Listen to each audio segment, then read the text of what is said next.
Fieldhouse, this beautiful building that was built, as a matter of fact, coincided with our first Hall of Fame induction ceremony in 1999.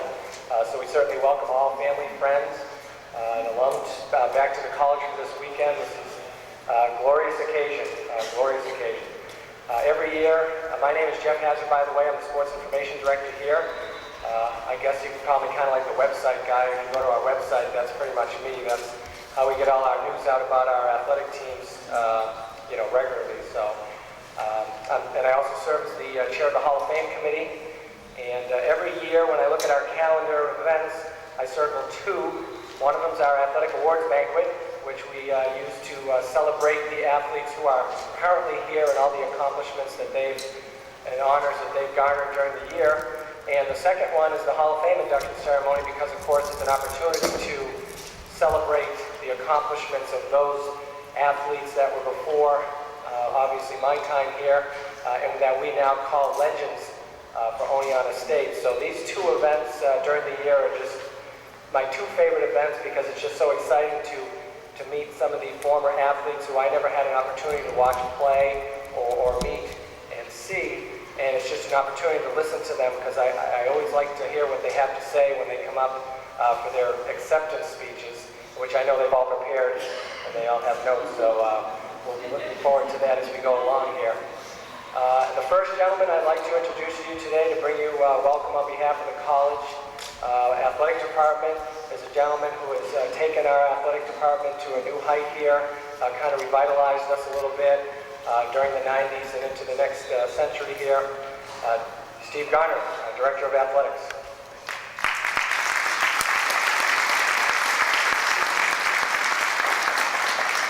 Thanks, Jeff. I was just thinking 11 years ago when I took the position as athletic director, I wrote down 10 things that I would like to accomplish. And it was funny because I was coming across those the other day, 11 years ago, and one was the Hall of Fame. And this ceremony has turned into a wonderful event, and it has allowed us to recapture not only the years that preceded many of us who are here right now, but also many of the athletes who, believe it or not, I even know. I've been here 25 years, so I'm starting to recognize athletes more and more. And of course, now we have athletes that are being inducted in the 90s, the 80s, the 90s, and certainly well-deserving. I'm happy to welcome everyone here to our 6th annual Athletic Hall of Fame induction ceremony. Today we're going to honor 9 outstanding student athletes who represent some of the best that this college has had to offer. Being inducted this year are athletes who have competed at the highest levels, national levels, regional levels, and of course within their state. We have athletes here, or people who represent athletes in front of you, who have held national records. We have athletes who have won championships, who are All-Americans, who are SUNY All-Stars, regional All-Stars, people who have distinguished themselves, and obviously this is why we're honoring them today. But whatever their accomplishments were or are, one thing has bound them and us together. They're Red Dragons. They're us. They're Oneonta State. And you can't take that away. And we're so proud to have them here, and we're so proud of what they've done, not only bringing honor to themselves, their teams, their coaches, but to our college. This place is pretty special. You know, you work here for the length of time that some of us have worked here, and you take a look around at other universities and colleges, and you realize how special our athletic program and our college is. And I guess what makes it even more special are the people that are sitting up here in front of you today. And obviously that's what keeps us working here as long as we do. Several times during the year, the Hall of Fame committee meets to discuss potential Hall of Fame candidates. This is an extremely difficult job that we do have. However, we review so many deserving student athletes that came through our doors here at Oneonta. For whatever reason, the process works. And as we get later into the spring, we narrow down our selection with Jeff Hazard's guidance and with our wonderful Hall of Fame committee. And we always come up with an outstanding class. The class that you see in front of you is not a class that we just shot darts at a board and said, well, it's their turn. We spent many hours poring over a lot of material that many of our committee members researched, that Jeff researched, recommendations, and eventually we get to a vote. And that vote takes several hours because we do a number of votes during the process. Eventually we come up with the class, and we're about ready to do it again for next year, believe it or not. So the class that you see in front of you is a wonderful class, one that we're very proud of, and one that's very deserving. We, at this point, again, every year during Homecoming Family Weekend, feel this is the greatest opportunity to include everyone in.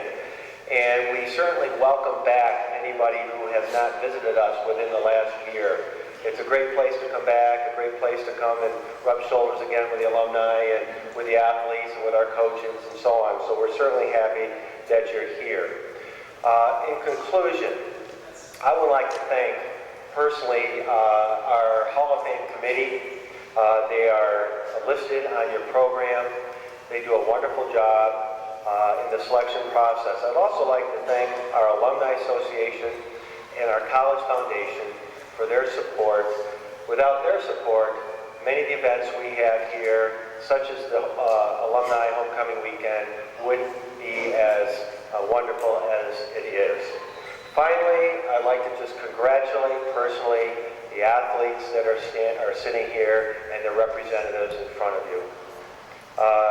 To me, as Jeff has said, this is one of the highlights of our year, every year, and we always come away feeling very good, reinvigorated. After the Yankees lost the other day, we needed a day like today to pick us back up. And so thank you for having this at the right time. So again, congratulations, inductees. We look forward to hearing from you in just a few minutes. Thank you.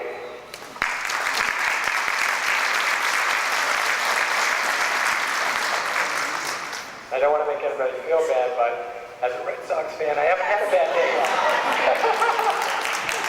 So we'll see if they can get it done. Of course, I'll be upset because my two young sons, who are 4 and 6, would witness a world championship before I ever got a chance to. So we'll see. The next gentleman we're going to bring up is, if you look around you anywhere on this campus, the soccer facility, our new turf field, our softball field on campus. Yes, Betsy and Michele, we do have a softball field on campus now. This wonderful building is all because of this gentleman who we're going to call up now. He has done an outstanding job in guiding our college. And I've only been here a short time, but you can just see the changes every day. And this gentleman has been responsible for all of that. Our president, Dr. Dalton.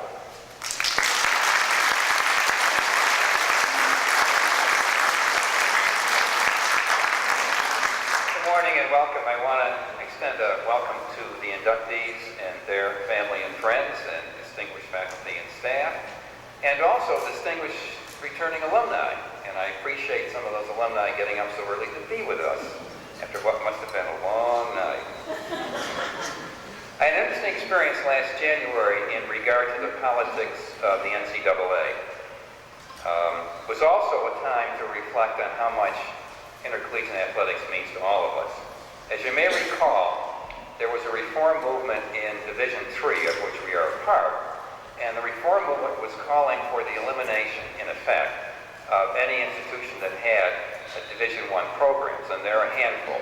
Among the programs were Oneonta, Hartwick, Johns Hopkins, Colorado College, RPI, Clarkson, St. Lawrence, and a branch of Rutgers University. And I have those names in my mind because of all the calls that we did over and over again. Well, as it happened, the reform movement on this issue was turned back almost overwhelmingly by a 2/3 vote. So our Division I soccer program, along with Hartwick's 2 Division I programs, and of course a Division I program like Hopkins lacrosse, was saved. But it was a time, as I say, and by the way, that was simply a recognition of a waiver that was granted by NC2A back in the early 1980s, so it wasn't really anything that was untoward. But along the way, there was a chance for me and a lot of other people to think about what intercollegiate athletics means to us, and I'm talking about all our teams. It strikes me that if we're going to undertake anything, we should do it to the best of our ability. We've been doing that. And this is what we've been doing as well, as you can see, with our intercollegiate athletic program. Last year, we ranked number 3 in the SUNY Commissioner's Cup, which may be the highest ranking we've had in a while, I really don't know. And we're striving for number 2, and eventually we'll knock Portland out as number 1. It'll happen, just take time. We've done extraordinarily well in terms of our scholar athletes and All-Americans. I can't give you the number because it's untold. We have more than a handful of coaches of the year, and each year it seems to me we garner 1 or 2 coaches of the year. Our facilities, with a lot of hard work from a lot of people, are first rate, as you can see. And of course, capping all this in one sense, we're especially proud of our women's Division III soccer team, which brought back a national championship last fall. You can applaud. That's okay.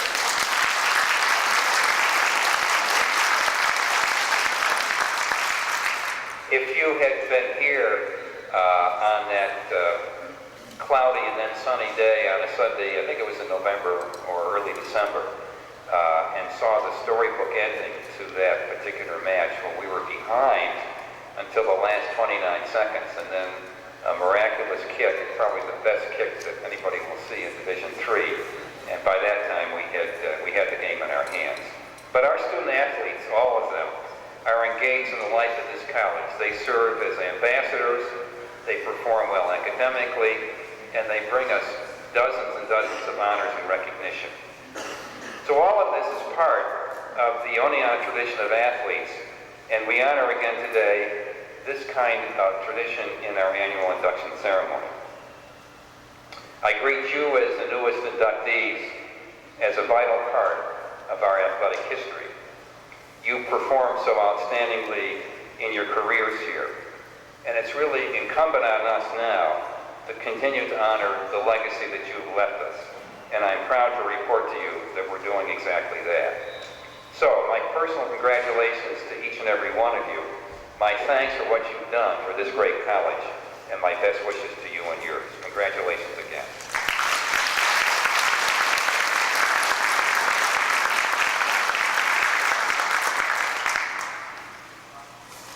Before we begin our actual induction ceremony for this year's class, there's just one thing we'd like to ask. If you do have a cell phone that is on, if you could turn it off so nothing happens during the actual ceremony.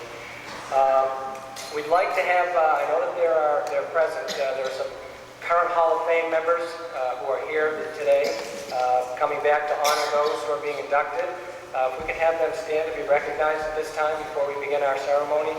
Don Dwelling in the back, we have Keith McCarthy up front, if you could just stand, and Alex Brandon, where are you? Alex?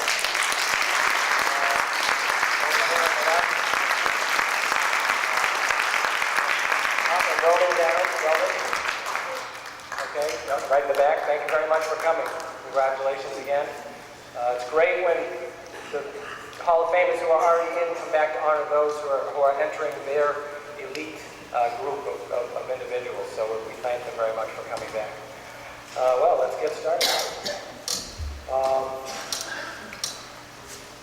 Our first inductee this morning, Mr. Kevin Brox, left his mark in the Oneonta State record books as a high jumper from 1972 to 1976. As a sophomore, he won the SUNY title in the high jump and qualified for the Nationals for the first of two times during his career. During his junior year in 1975, he was an All-American after finishing as the runner-up in the high jump.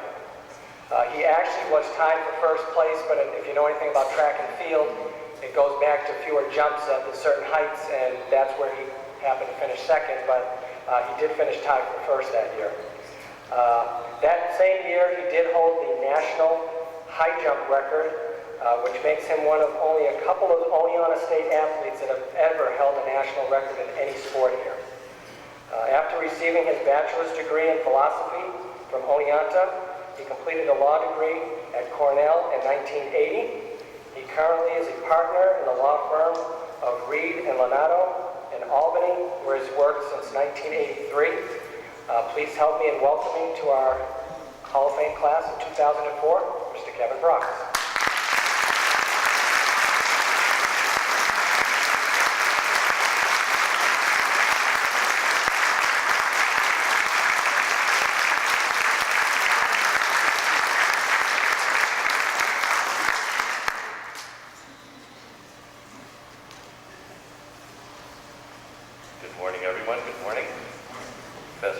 President Donovan, Director Garner, Jeff Adler, honored guests.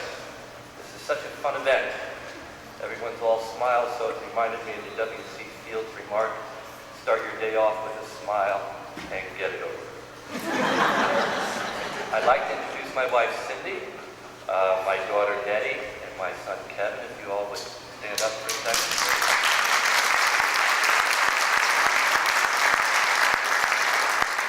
I accepted this kind honor so that the kids could hear these athletic exaggerations about their dad from someone other than me. Now, I perhaps appreciate this honor all the more because track and field was such an important part of my experience here. And over time, I came to appreciate that the educational experience here, available to the willing, was second to none. I had many fine teachers and a number of truly outstanding ones. Two of those outstanding teachers are here today. Professor Malhotra and Professor Rosa, thank you very much for being here. They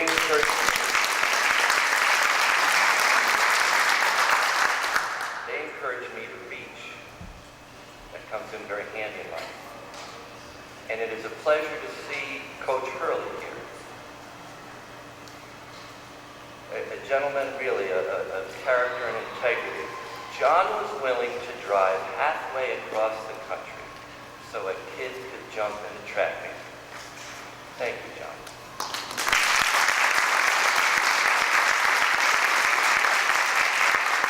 Now, Dr. Donovan welcomed us to this fine facility, and I must ask, is anyone else jealous?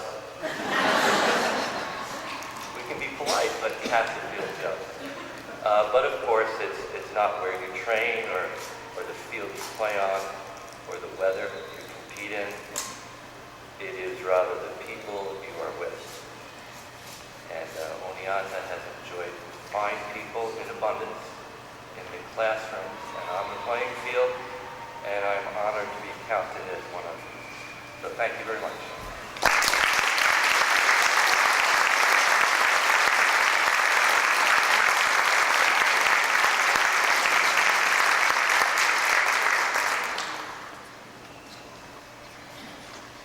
During my short time here in the first 5 years, I had an opportunity to spend almost an entire season with Don Fuelli, our softball coach, on the road. I followed the softball team during one of the years we won the SUNY title and went to the NCAA tournament.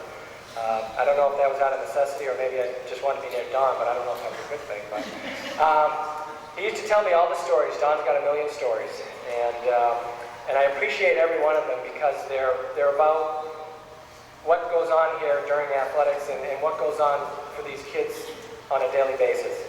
And one of the first of his two players that are going in today, Betsy Dalton, I'm sure she has a million stories about flu. I don't know if we're going to hear them all, because we're supposed to be brief. But Betsy Dalton was a standout softball player from 1993 to 1996 and was one of our leaders of some of the best teams the school has ever had.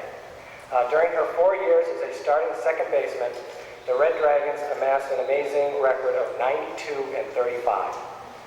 During her last 3 years, she helped lead the program to an NYS WCAA title in 1994 and 2 ECAC appearances in 1995 and 1996.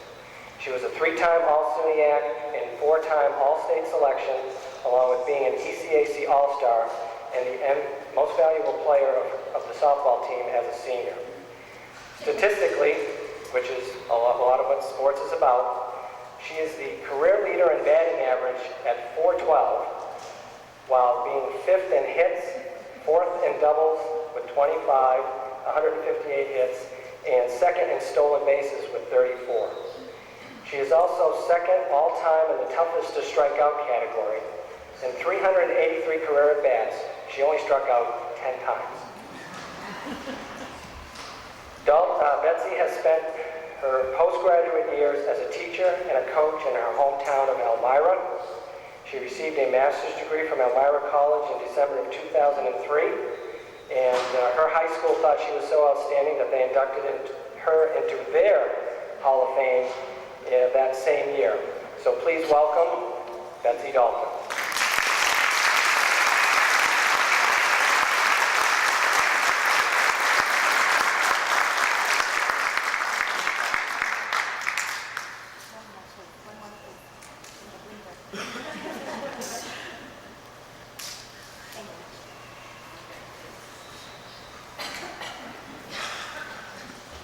I'm very nervous, so. My voice is probably going to shake. I am a teacher, but it's so much easier to talk in front of kids than it is adults, so bear with me here.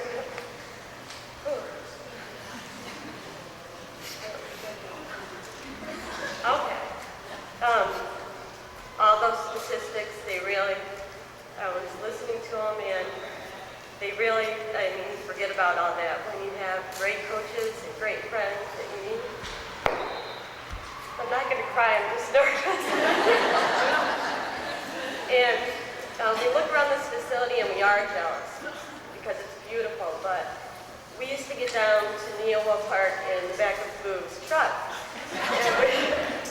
And we were talking about that. We were like, whoa, this is crazy. Look at this beautiful facility they have. And here we are jumping in the back of this truck. But as he kind of just spoke, he said that it doesn't matter where you're playing. That was a bonding experience that we had. So that was the best thing to get out of playing softball at Oneonta State. So thank you to my teammates, thank you to my coaches, and thank you to my parents over there. Thank you.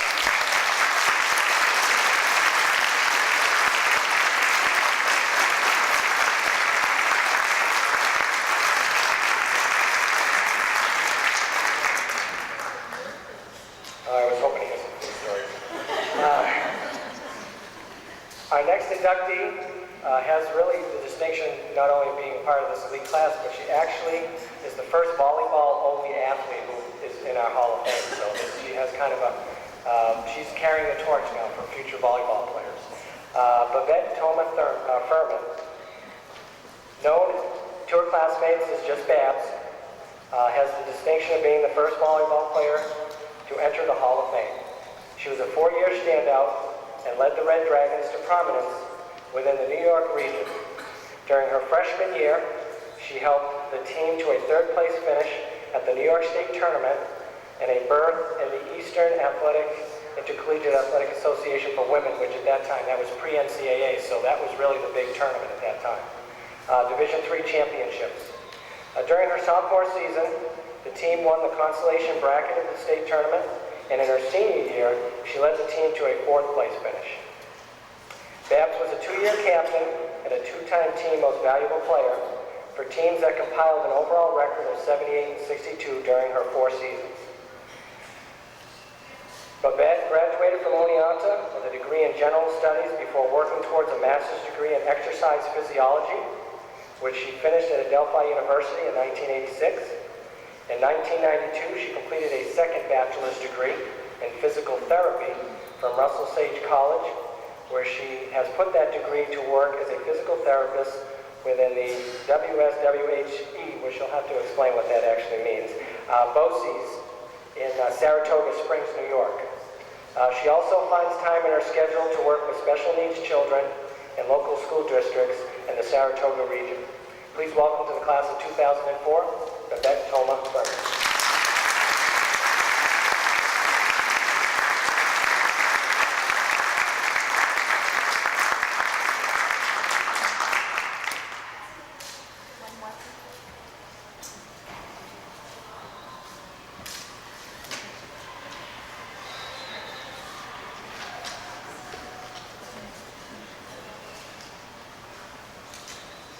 Well, just so you know, the W, that's 5 counties: Washington, Saratoga, Warren, Hamilton, Essex, BOCES.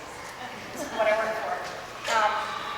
I want to thank you all so much for this honor. It's really just a wonderful day for all of us here today. I have so many fond memories of playing volleyball for Oneonta for my 4 years. We practiced in that old gym across the street over there, but like some people already said, it really didn't matter where we played. We were happy with what we had. When we practiced, we wore these wonderful Women's Athletic Association, this might bring back some memories for some people, college issue uniforms, and we enjoyed those. We didn't mind wearing those. We drove all over New York State and beyond through beautiful countryside that I had never seen before because I grew up on Long Island. And I actually smelled one of my first skunks on one of those trips, so that was quite interesting. Lots of memories there. We traveled in a college van because the basketball team usually had the only bus. They had that luxury. And then we could only carry 14 players on our team because with the coach driving, we pretty much filled up the van. We would usually drive on Friday nights and to our destination and then play all day long on Saturday through all-day tournaments, kind of like what's happening here today. And as teammates, we took turns trying to get each other psyched up, and we would put funny kinds of encouraging statements and things on each other's lockers, and I saved some of these in the shape of a volleyball, and here's a little one, a little trophy that we were trying to go for. This is my favorite, don't stop till the whistle blows or the ball pops. And there was a little blow pop attached to that, so we were quite encouraging as teammates. For my junior and senior years, my coach was none other than Steve Garner, who he was kind of new to volleyball at first, so the first year he was a little green, but then by my senior year, we had a 23-win, 4-loss record in Division III, so he really turned us around. And in addition to playing volleyball for 4 years, I was also a student athletic trainer under Seeley Smith, who was the athletic trainer at the time. So that was also interesting for me. Seeley had a hard time with my name, Babette. She thought it was too long or too hard to say. So she was the one who gave me the nickname Babs, and that kind of stuck for my 4 years here. And it was much easier to say on the court too, right, Steve? And working in the training room in the basement over there, I met athletes from all the different sports here at Oneonta, including you too, Paxton. And it was just great to see the dedication that all these athletes had and that they brought to all their sports. And everyone was proud to wear, I still have this too, the red and white of Oneonta State Dragons. So I'm glad to be part of that crew. And I just want to say thanks again for this great day.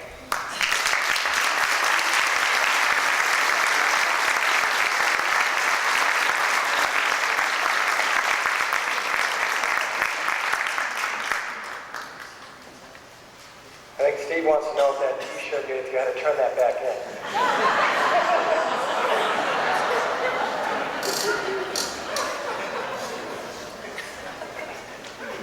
Our next inductee, I mean, this is what it's about. I mean, the stories are tremendous.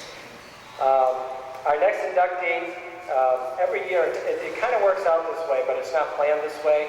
But our representation of the decades that we have in this class this year, I mean, we're only missing the 80s. No, Paxton, okay? We actually have the last 5 decades represented in this class this year, which is amazing that we can represent 5 decades and find athletes that were outstanding. The next gentleman, S. Francis Green, excelled in the sport of basketball for Oneonta after transferring here as a sophomore. In his 3 years with the program, and as a small center that was asked to guard much bigger players, he was the team's leading scorer once and the team's leading rebounder twice. The other 2 seasons, he was second on the team in scoring. So besides having to guard the taller player on the other team, he was also obviously helping his own team win as well.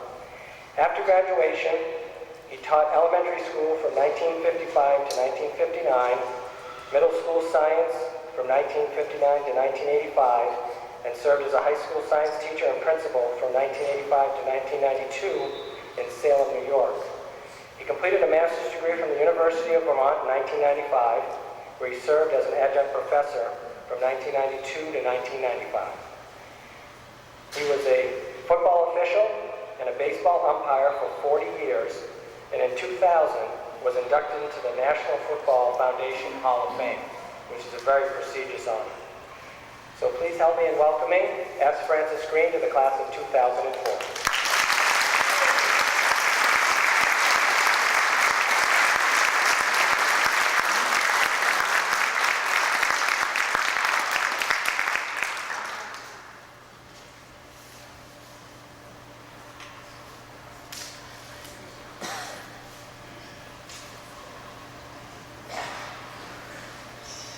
Thank you.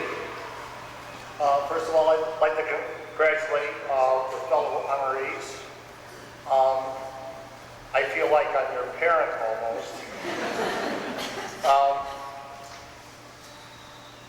I'd also like to thank the committee for my selection to this committee, and especially Diane, who made it very easy to come back, and she always had the answers to the questions that I had.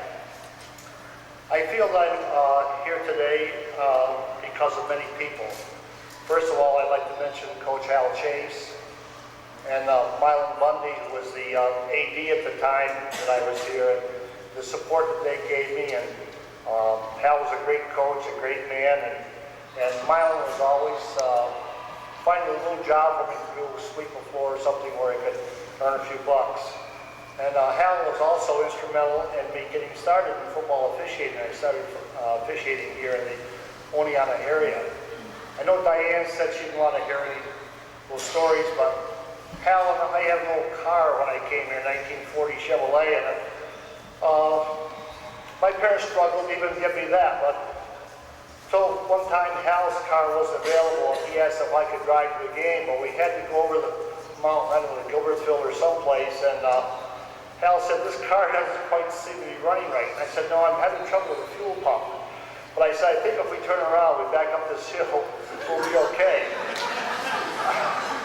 And then that same car, we were going up to Utica one time for a basketball scrimmage before the season started. It was a real cold, windy day, and I remember Mac was in the back seat, wrapped up in a blanket because the windows wouldn't go all the way up. And Charlie Mitchell was one of my teammates was in the front seat, and someone said to Charlie, "Is the heater working?" And Charlie says, "Let me feel." So he reached down, there was no screen on the fan, he stuck his finger in the fan of the car, and Hal had to administer first aid on the highway. But those were the good old days. I need to thank my teammates. I had great teammates, at least three of whom are here today. Keith, Bob Melner, and Bob Bodnar, who came up from Newburgh area.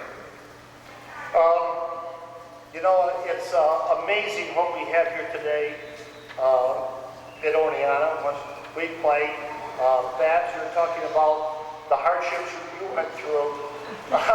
The old gym down at sometimes we had to practice in the gym in the old main, and there were 8 pillars within the playing area of the court. And obviously Keith didn't have trouble hiding behind one of those. We played our games in the Armory. We had to find a way down there to practice. If my car ran, we took that. If it didn't, we didn't. And Morris Hall was the only building up here at the time. And of course, the ladies had that for themselves, so that the fellows, we had to find our housing someplace else. But it was fun. It was really fun.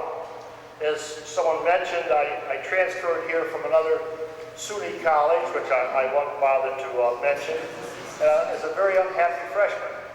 And I was standing in line to register for my sophomore year at that college, and I had spoken to a friend of mine to speak to the basketball coach here and see if he did any basketball players the following year. And someone came and got me out of the registration line and said, "Go now." So I got that old car and drove over here, and classes had started, but Hal said, "Go to it," and that was my start here. But I knew right away I had transferred to the right place. I like the city. I like my fellow students. I love my professors. I think, although my memory's not as good as it used to be, I still think I could name all my professors here. I understand that one of them passed away just recently, Kate Hobby, who was my education professor. And I love my coaches.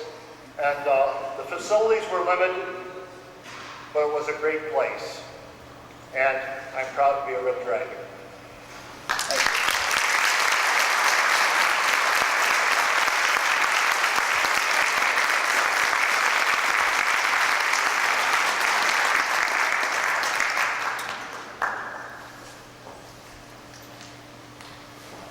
I wish I could see Old Main with those pillars. Practicing basketball. I guess you wouldn't have to worry about setting a screen, right? Run your guy right into the pillars.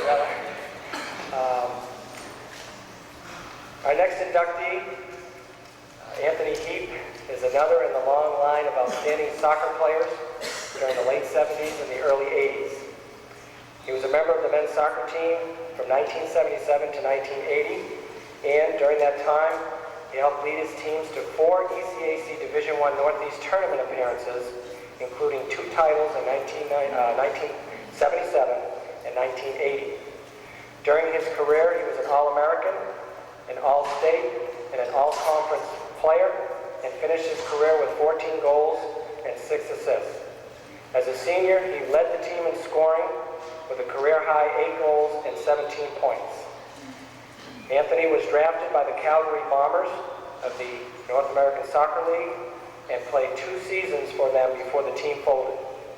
Currently, he is the Regional Sales Director for Benckiser, a world leader in household cleaning, pharmaceutical, and health and beauty consumer package items. Please welcome to the class of 2004, Mr. Anthony Heap.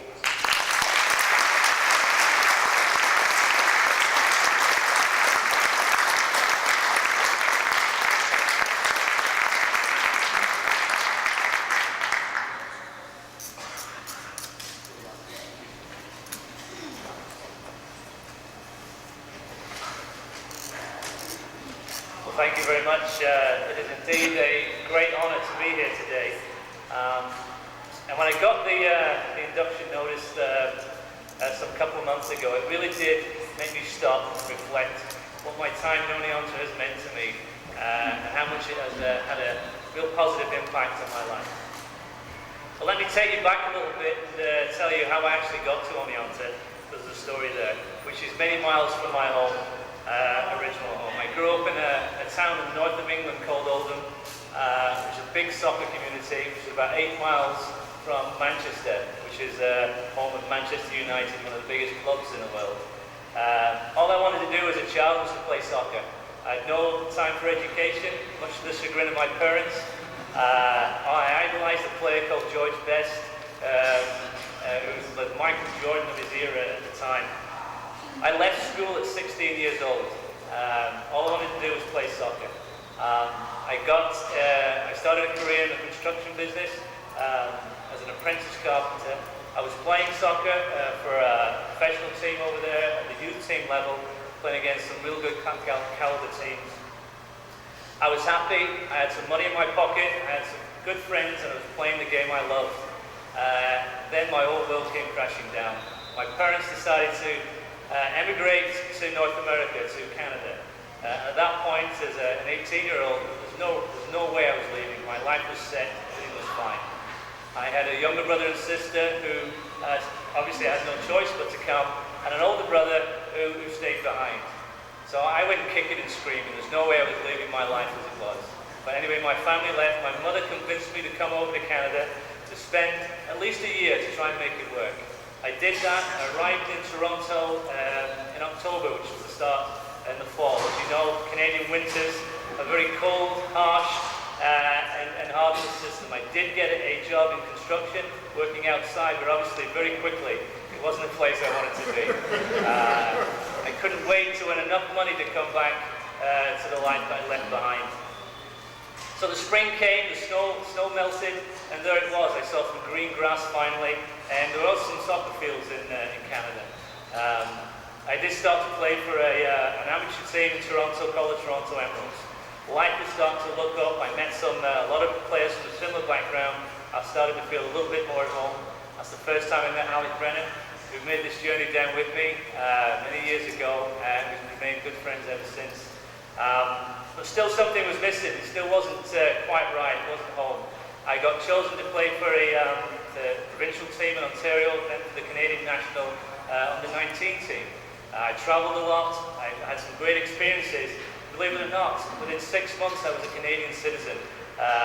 So it was quite ironic. I was now representing the country. I really didn't want to be here. I was representing them. I was a Canadian citizen, and here I was. Things were getting a little better. From that experience, I got an opportunity to attend several universities with a chance of coming down playing for the team and going back to school. I did that, but none of them felt right. None of them felt really right. They were either too big, too small, too big a city. It just wasn't what I wanted to do. Then one spring weekend, we ended up with the Toronto team coming down to Oneonta to play an exhibition game. And it was almost love at first sight. I don't know whether it was the beautiful scenery on the drive down, or the campus, which was in full glory in the spring days. It was a spring blowout weekend. There was bands, there was parties. It was just a great time. on the downtown area, which felt like Mardi Gras. It was an easy sell. Without this facility, believe me, it was an easy sell. At the same time, we met Garth Stamp and several of the current players, or the existing players, who had come over from similar backgrounds. Guys who pioneered the game over here, going back, some of the fellows are here. I see John Pauly here, Ronan Downs is here. Those guys took us under the wings and they really showed us around. So the deal was signed. This is where we wanted to come. And I must admit that Garth is not here today, which I'm sad to say. I wish he would have been. But he had been a great influence, Garth Stamp. He took this program, obviously from nowhere to where it is today. He was a pioneer in that area. But he was also very creative. One of his skills was to obviously come up with ways of attracting players from all over the world to this school. And there was no scholarships back then, so obviously it had to be creative. We came down on foreign student visas. He had an infamous house called the Soccer House. Some of you probably may know, who put the student soccer players, the foreign guys, billeted in there. And also we provided jobs on campus with some extra spending money. So my new life was set. We came to school, having left school, so this was a real challenge for me to get back into the educational system. And I had to sort of thank the patience that the professors, the coaches, and everybody showed me, as it took a while to adjust. But there were great days, there were long days, there were early classes, there were soccer practices in the afternoon, then there was work in the dining halls at night, then there was studying, and then the occasional trip downtown to unwind every now and again was always thrown in. But great times, great memories. And I really wanted to say that because I really did find a home away from home at that point. And Oneonta means that to me. It is a great place. I'm just happy that, and it's not only the education and the athletic sort of experiences that I had here, but it's the great friends that I've known over the years. Several of them are here today too. I look around, Johnny Calvin, Joe Pitco, Jimmy Buff. We've always managed to stay in touch over all these years. No matter what happens, we make an annual trek to try and get together, and it's a real strong camaraderie that remains strong.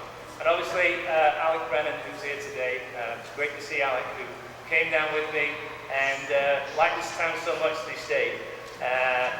Met his wife Colleen in his final year, and obviously continuing to make a great contribution not only to this town, but to the soccer program at the high school.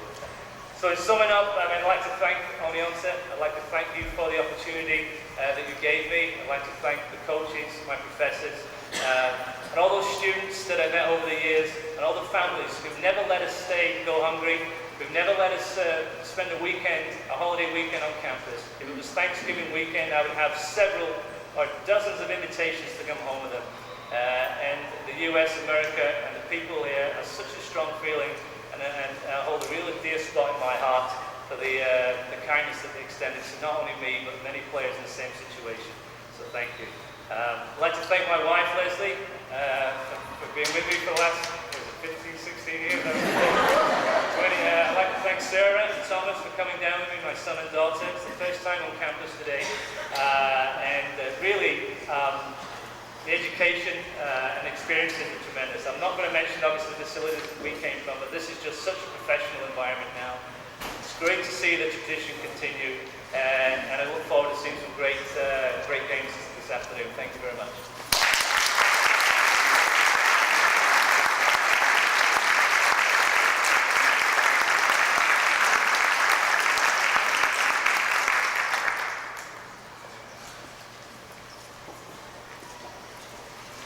Our next inductee, Marat Lempert, his glory came on the wrestling mat for Oneonta State from 1988 to 1992. During his outstanding 4-year career, he was a 2-time national qualifier and a 4-time All-New York State wrestler. As a senior, he was the Empire Collegiate Wrestling Conference champion at 118 pounds and went on to earn All-American honors. Marat graduated with a bachelor's degree, a Bachelor of Science degree in Business Economics, and has been self-employed since his graduation in 1992. And if you look at Marat, we were sitting at the, having something to eat inside, and he was telling me about when he was in high school, how he was a 98-pound wrestler, and I just looked at him like, oh my God, I mean, 98 pounds. But that's just amazing, and the accomplishments that he had. So please welcome Marat Lempert.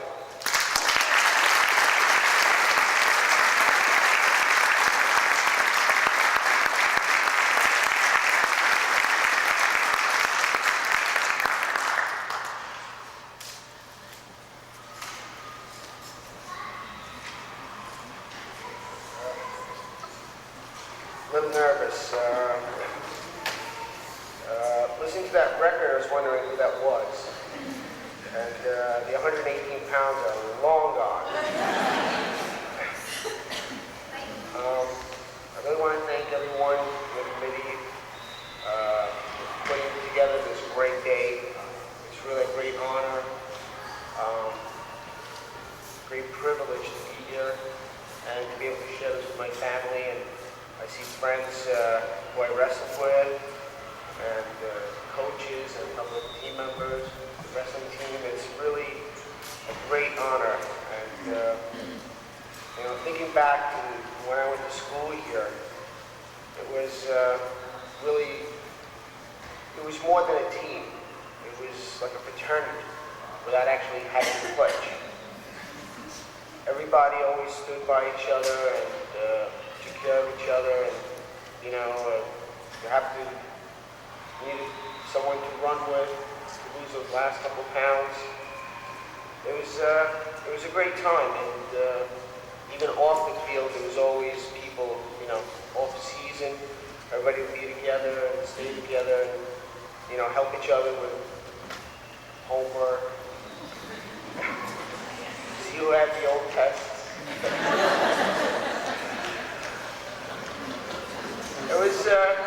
It was more than a team, and that experience really went back with me, home after school, and just kept in touch with some of the guys. Lately, we're losing contact, but all in all, it's always great to see the old guys and come back and really thank you for this wonderful day. And I'm very happy to have my family here to experience it with me. Thank you.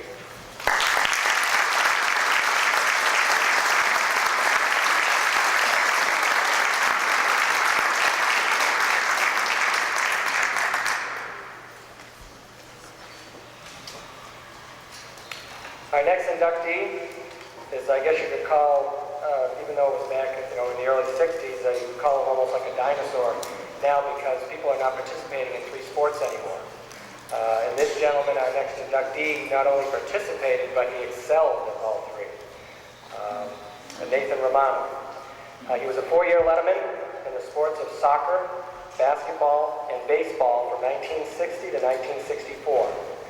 He played what we would consider in these sports the key positions for all 3 teams, midfield in soccer, point guard in basketball, and shortstop for the baseball team.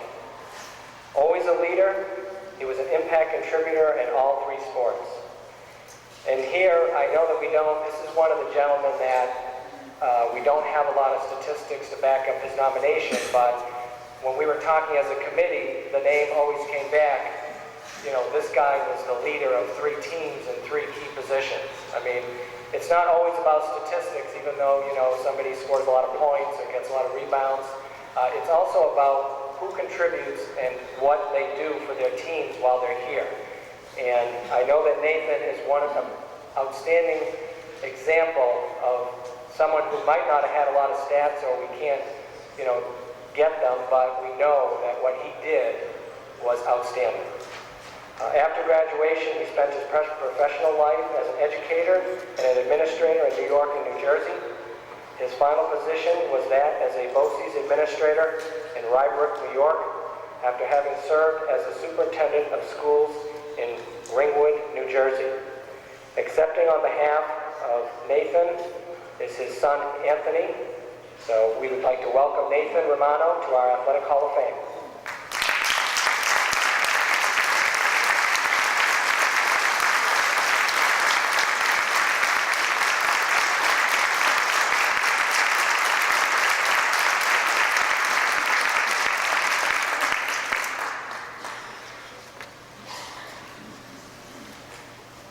Thank you very much.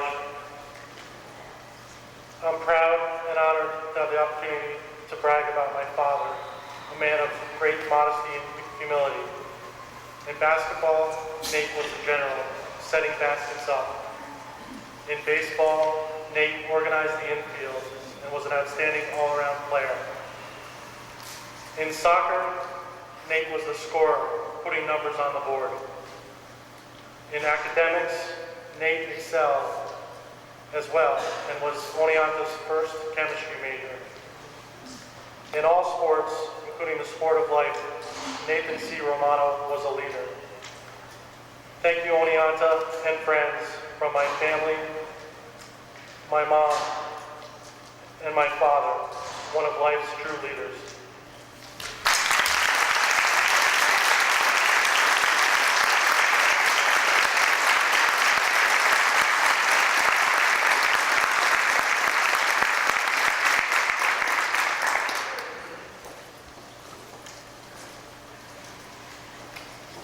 Our next inductee, Paxton Rose, came to the United States in 1979 to attend the College of Oneonta and play as a forward for the men's soccer team, graduating in 1983 with a degree in business economics. He was a tri-captain as a senior, a SUNY All-Conference selection four times, and in 1981 and 82 was an All-New York State honoree.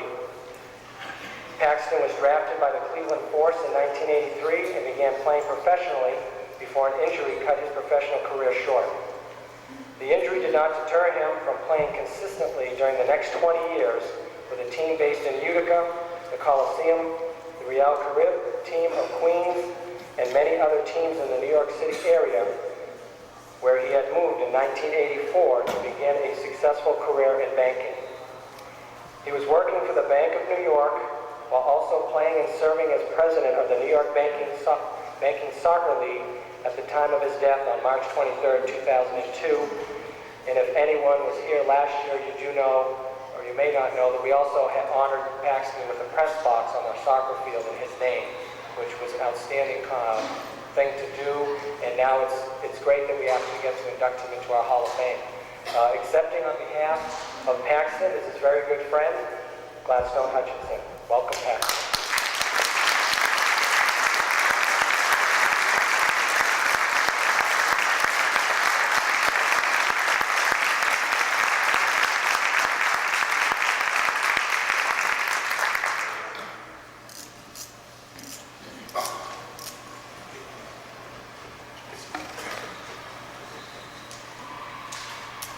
I want to thank Tony Heap for his very, very, very touching comments. All of us experienced that in our special Oneonta experience. This event this morning is a celebration of all that is wonderful about life. This is a special moment in time, and it is being greeted by the sweet-smelling, color-bursting hillsides. Truly, the hills are joyful together in their fall robes and fall glory. This is a perfect day to honor and celebrate Paxton, who will surely appreciate that finally, the Jamaican sunshine has kissed Oneonta. To help frame this special day and this special moment, I want to borrow generously from the theme of a speech that one of my colleagues at Lempert College recently gave. There was this very special moment in time back in the spring of 1979 in Jamaica when Paxton and I sat under a tree at Excelsior High School, where I see Carl Wilson and Oliver who were there also, pondering connections.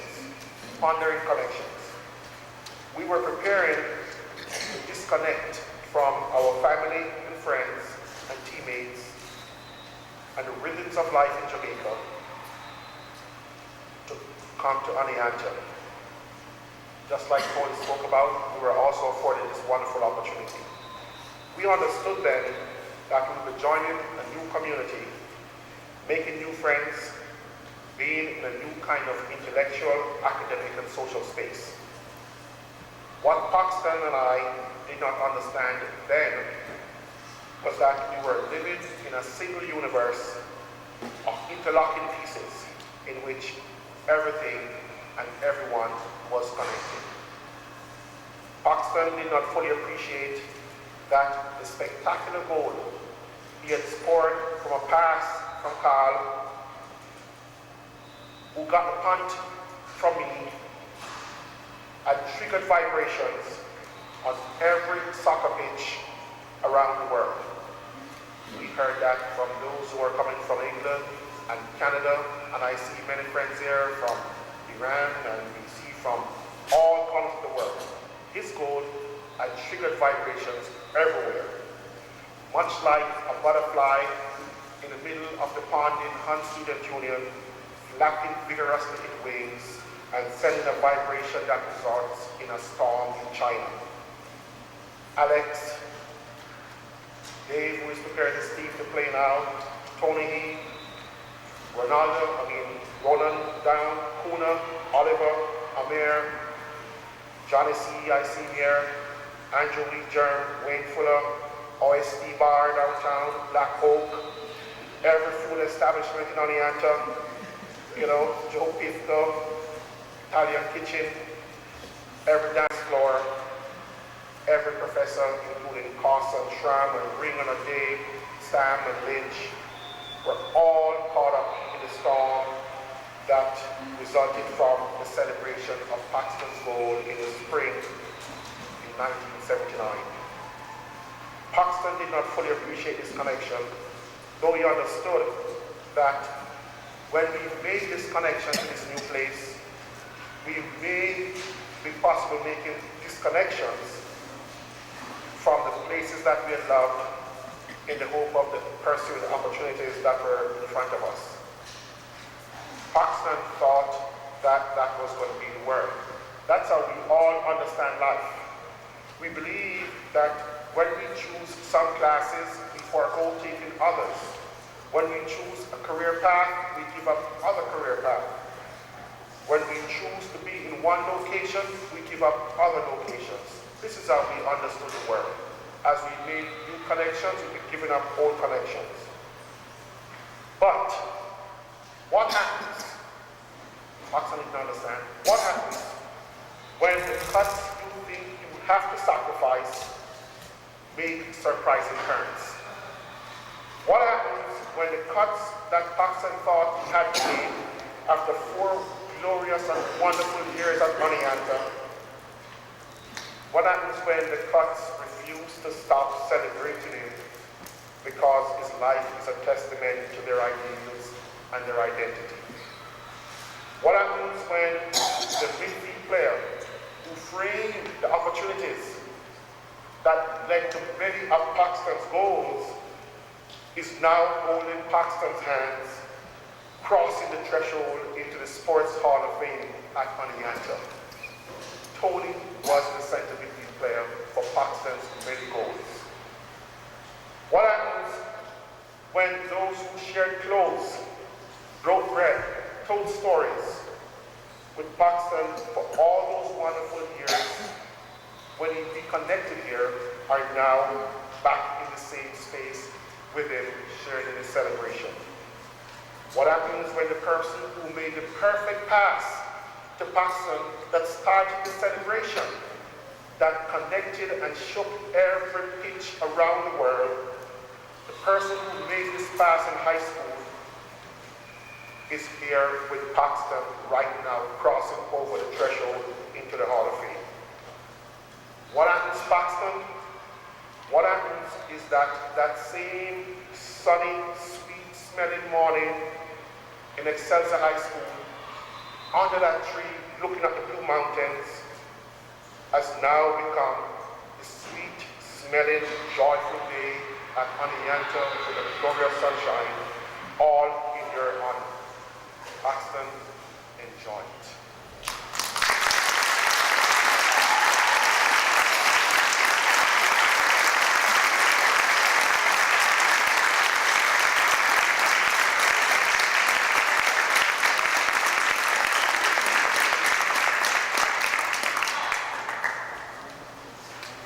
How can you not love Oneonta?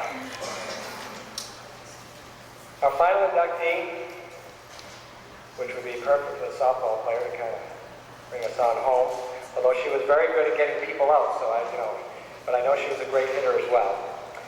Michele Small. Michele Small excelled in the sport of softball and was a teammate of Betsy's for 4 years. Together they led the Red Dragons to prominence within the conference and the New York region. Michele used her arm to lead Oneonta as a pitcher and shortstop during her 4-year career. She was a 4-time All-SUNY and All-New York State selection and was the team most valuable player as a senior. Statistically, Small is the career leader in triples and earned run average, and second in career wins, 41, and strikeouts, 220. On April 15, 1995, against Oswego, she pitched the only perfect game in school history that we have record of. And I know that talking to Don Flowing last night, he said the second game as a freshman, was it, against Cortland? She threw a no-hitter.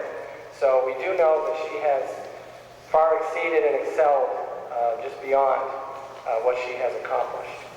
Since her graduation, Michele has become a crew chief at Wheaton Land Surveying. Please welcome our final inductee, Michele Small, to the Hall of Fame.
Softball was awesome. My teammates were great. I had a fantastic 4 years here at Oneonta.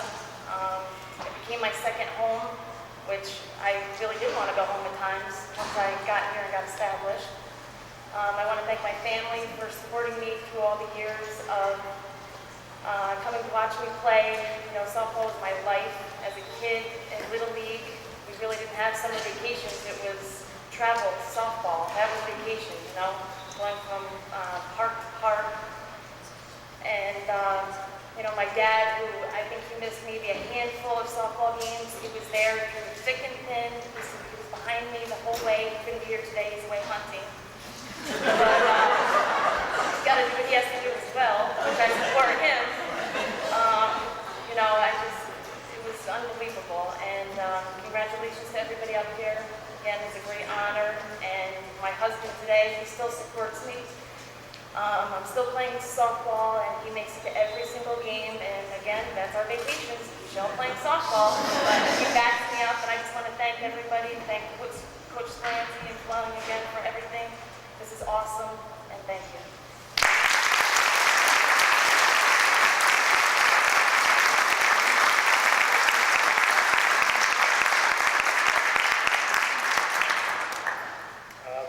have our final closing, I would just like to say again that what makes this event is just hearing the stories from our inductees. I mean, you get a greater appreciation for this college and the coaches and the games that they play and compete in all the time and during their career when you hear them speak. And it gives me a great perspective as well for someone who was, an outsider until 5 years ago. So this time we'd like to call up Don Fewelling to read the traditional poem. We did get a request from Don Fewelling, from some of the people to have Don come on up. So if he can come up and close our ceremony with his reading of his poem.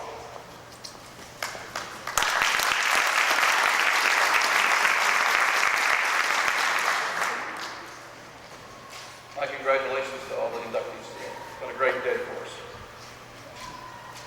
I don't even really know where this poem came from, to be honest with you. The first year we had something, they had me read the speaker, and I came up with this.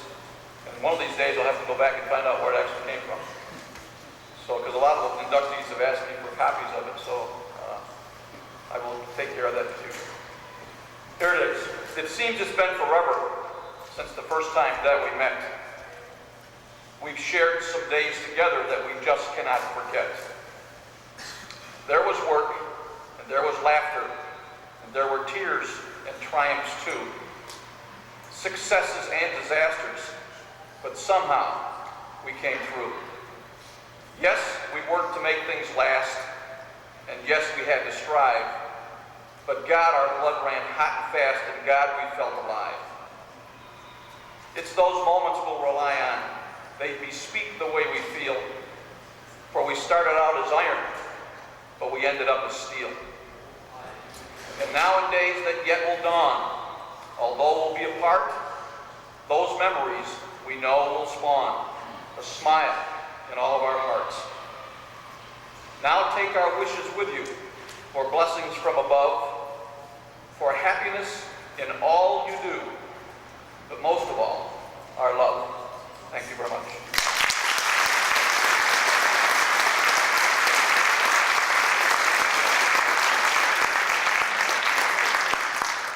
At this time, we'd like to ask our inductees and all of our families and friends and alums to move to the wall where we will unveil the plaques for this year's class.